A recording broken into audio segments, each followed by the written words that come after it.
Well, crime is a double-edged sword.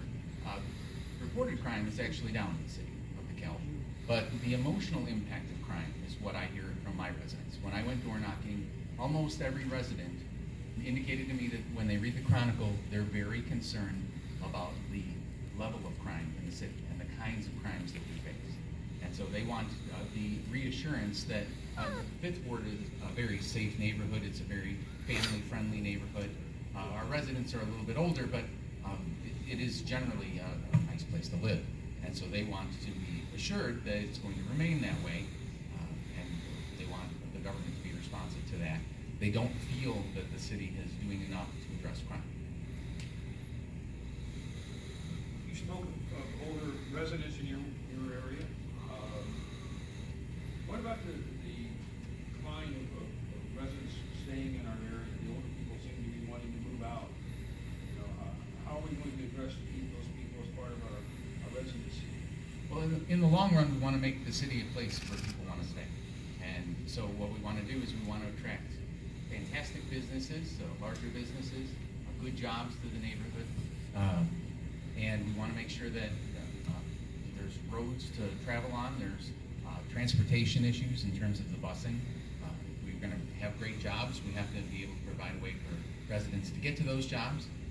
And looking out at the longer term, in about 10 years, the western suburbs are going to have an issue with their water.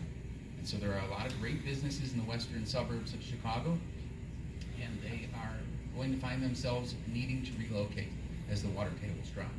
One of the things that DeKalb has that I don't think any of us have mentioned yet is that we have great water here, and we have a fantastic situation where if we can bring our infrastructure up to speed in the next 10 to 15 years, when those businesses are ready to relocate, we can be a prime place for them to relocate. So I think we do face a lot of problems right now, and I think that if we're looking forward, we can look to the 10, 15-year level and see that we can very much take advantage of the fact that there are going to be businesses that bring in a lot of revenue that are looking for a good place to come, and I think we can be that place. I'm going to ask the same question that I did with Tracy. You know, how would you incentivize those people to want to come here? I mean, we talked about Amazon, $1 million tax break. We need $1 million to bring Emily here. How are we going to incentivize these people to want to open a business store or industry in our town? Well, we do have to be very aggressive when we go out and recruit businesses. I don't know that giving them all fantastic tax incentives is the best way, because we also need the revenue that they bring in, but we do need to balance that with the fact that the businesses will be in competition. We're in competition with other cities, and those cities may be willing to give away the store. So we do have to make a concession. There's got to be a balance between the revenues that the businesses bring in and the revenues that we allow them, the incentives that we give to them to come here. Are there any questions from the audience? Yeah, David? Understanding that crime is certainly tied to some of the demographic of people moving into our community, most specifically from the Aurora and Rockwood areas, and bringing in some of their gang-related and gang-tied activities out to our little haven out here out west. Also understanding that in the Fifth Ward includes something, a large piece of property that's looking to be developed in the Shodini project. What would be your thoughts, and I'm gonna ask Tony the same question because it certainly affects his Ward in the 7th, in creating a project there that would incentivize 600 or 700 beds of college apartments at the detriment specifically to the 1st and 7th wards? I'm going to decline to answer the question only because the specifics that you're talking about are unfamiliar to me, but I'd like to talk to you afterwards and I get to know more about what this is that you're discussing. One follow-up question. If you were to have to choose between the greatest team in Chicago, the Chicago Cubs, and the White Sox?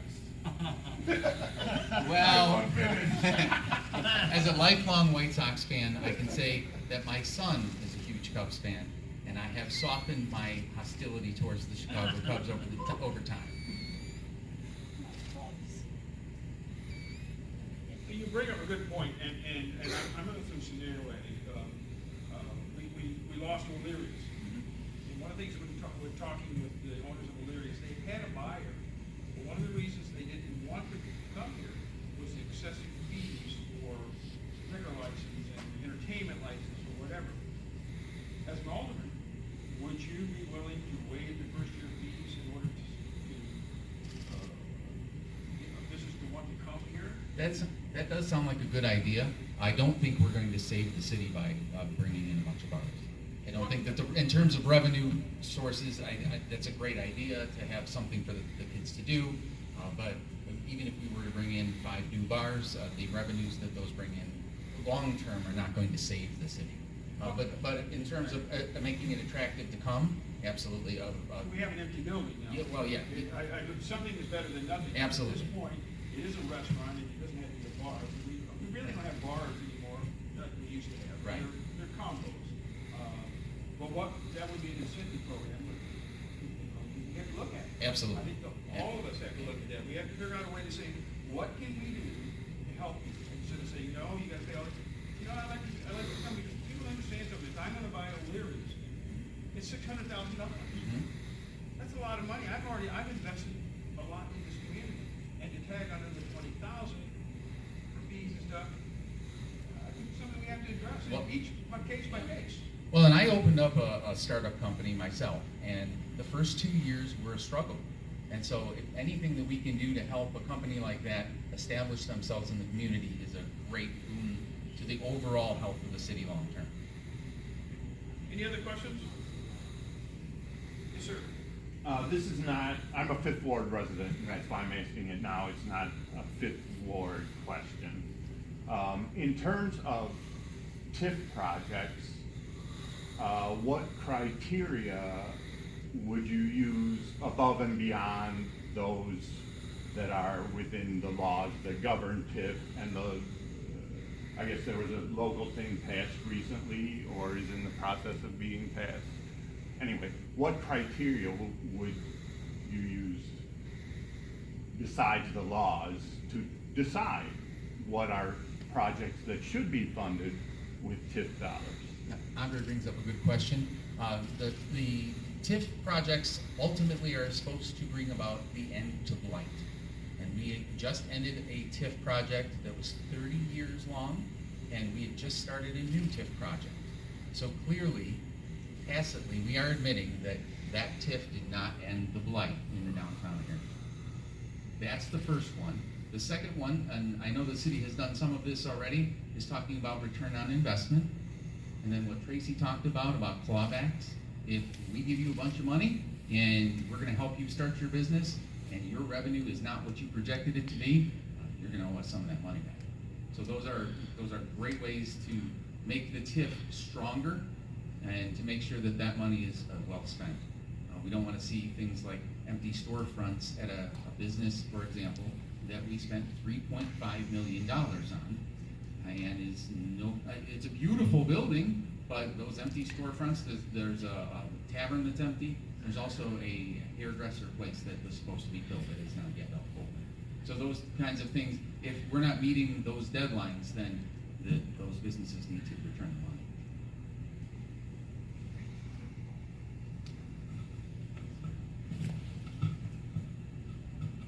Hi, Tony Paper, Alderman, 7th Ward.